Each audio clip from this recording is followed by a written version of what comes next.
réalisation de cette vidéo, nous avons comme partenaire La Semence Bio. Je vous laisse découvrir les larges gammes de semences biologiques au travers de leur site internet. Salut les amis, ici The Prof d'Ortie. Alors bienvenue pour ce nouveau tuto qui va consister à discuter, à découvrir le jardin permaculture au mois d'avril. Alors je vous laisse découvrir ça tout de suite après l'introduction.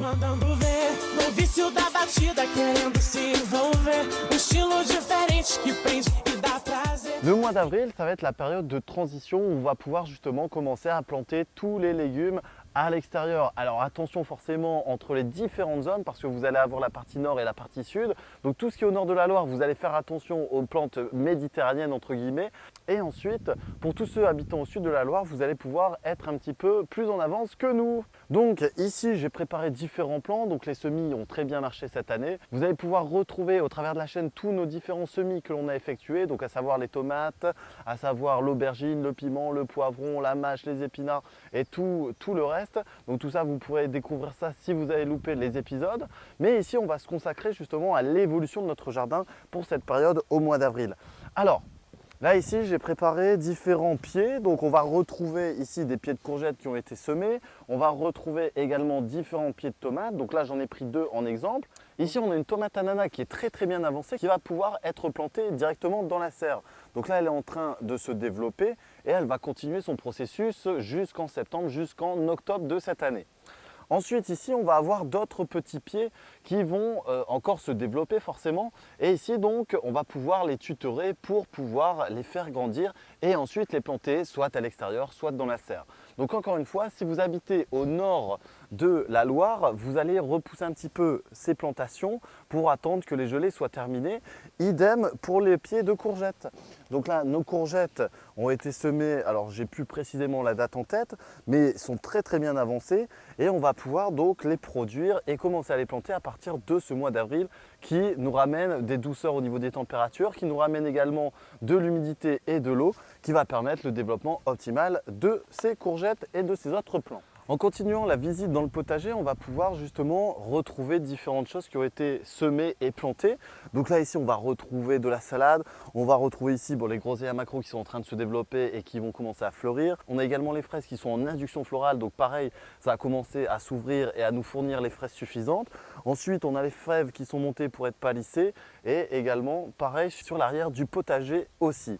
Donc au niveau de tout ça, vous allez pouvoir entreprendre toutes les plantations possibles, entre les haricots, entre les cucurbitacées, entre les tomates, les courgettes et j'en passe. Vous allez pouvoir être libre de planter ce que vous voulez dans le potager en respectant quelques règles et notamment donc pour les périodes de semis, les distances de plantation que vous pourrez également encore une fois retrouver au travers de la chaîne.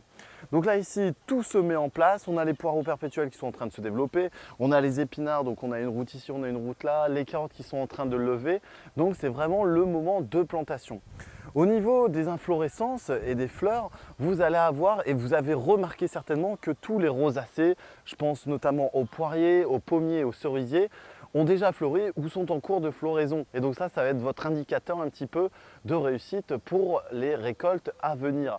Vous allez pouvoir également semer différents semis mellifères qui va vous ramener un tas d'insectes dans le jardin et notamment des butineurs qui vous permettra d'augmenter les récoltes et aussi qui va vous ramener tout un tas d'auxiliaires au travers du jardin pour éviter forcément les traitements phytosanitaires et tous les pesticides que l'on pourrait appliquer suite à un jardin qui n'est pas favorable à un écosystème propice.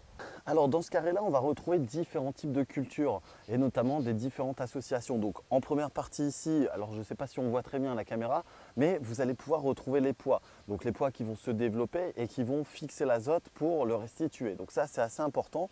C'est une culture assez facile, on va semer en poquet 4 à 5 graines par alvéole et on va échelonner ça tous les 30 cm. Ensuite, juste avant, on va retrouver donc un semis de navet, donc qu'il va falloir démarrer par la suite. Donc là ici, c'est en cours de levée, donc on va attendre un petit peu. Juste à côté, ici, on a les épinards. Donc là, pareil, on a échelonné les cultures pour pouvoir les récupérer tout au long de ces mois qui vont venir.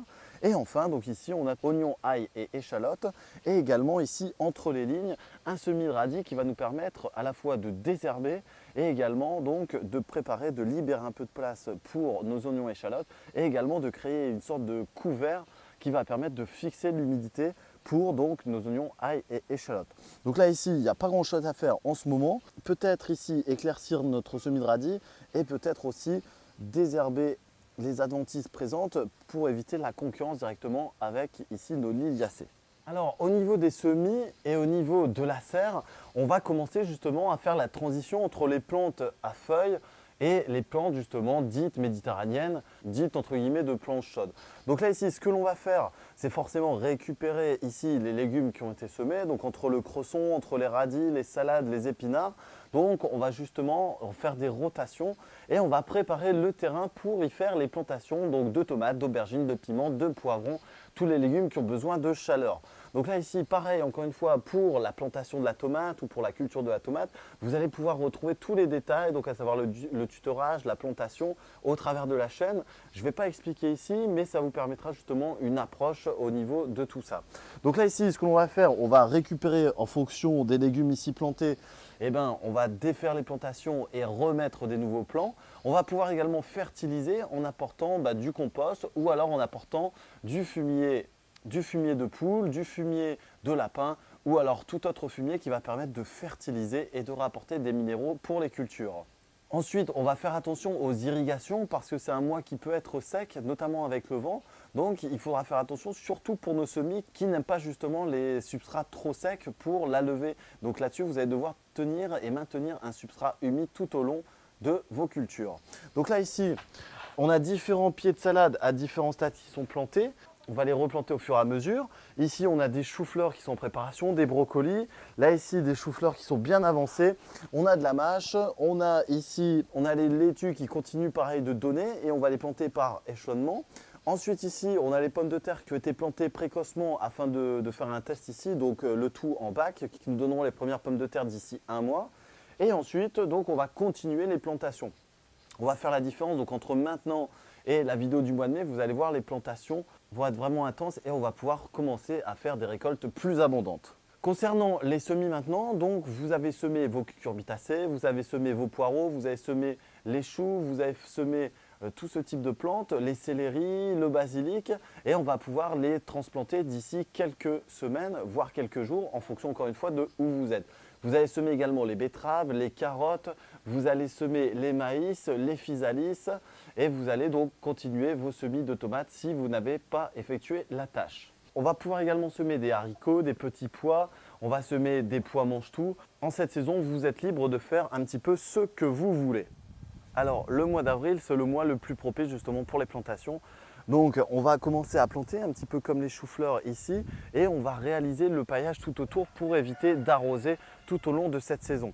On va développer au maximum le chignon racinaire justement donc en favorisant ici les paillages, en créant un fort humus au niveau de notre sol et justement en favorisant le développement de notre plante. Concernant les autres plantes que l'on pourrait voir, donc au niveau des fruitiers notamment, on va les laisser tranquilles. Normalement la taille de bois a été faite en période creuse, notamment en hiver. Donc là ici on n'aura plus qu'à regarder. Les prochaines tailles ici auront lieu d'ici quelques mois et c'est la taille en verre pour favoriser l'aération au travers de mes fruitiers. Qui dit belle température et belle journée va forcément dire abeilles et bon développement. Pour tous ceux qui veulent découvrir le monde de l'apiculture, vous allez pouvoir retrouver ça également au travers de la chaîne pour développer des essaims, pour faire des reines ou alors tout simplement pour voir vos abeilles voler et butiner dans le jardin. Comme vous pouvez le voir derrière moi, le mois d'avril, ça va être un mois de floraison échelonnée. Ici, on peut le voir notamment avec le cognacier, on peut le voir avec le forsythia qui est en fin de floraison et tous les autres arbustes qui vont réussir, qui vont fleurir là au cours de ces mois à venir. On va parler un petit peu des greffes vite fait pour pouvoir étudier la chose. Donc vous avez greffé il y a un mois maintenant, donc vous allez pouvoir vérifier que vos greffes ont fonctionné et sont prises. Donc là ici on voit différents bourgeons qui sont en train d'éclater, ce qui est synonyme de bonne reprise de nos greffes. Ensuite, ici, on va s'occuper tout doucement de remanier les potagers. Donc ça, vous pourrez découvrir ça au travers de la chaîne. J'espère que ce tuto vous a plu. Vous allez pouvoir vous abonner en cliquant ici et retrouver les autres vidéos ici et ici. Je vous dis à très bientôt les amis. On se retrouve pour d'autres tutos plus en détail. À très bientôt. Un petit like et un partage. Salut les amis! Merci à Mano Mano de nous apporter son soutien et son partenariat. Vous allez pouvoir retrouver sur leur site les différents articles du jardinier et du bricoleur. Je vous laisse découvrir ça, ça vaut vraiment le détour.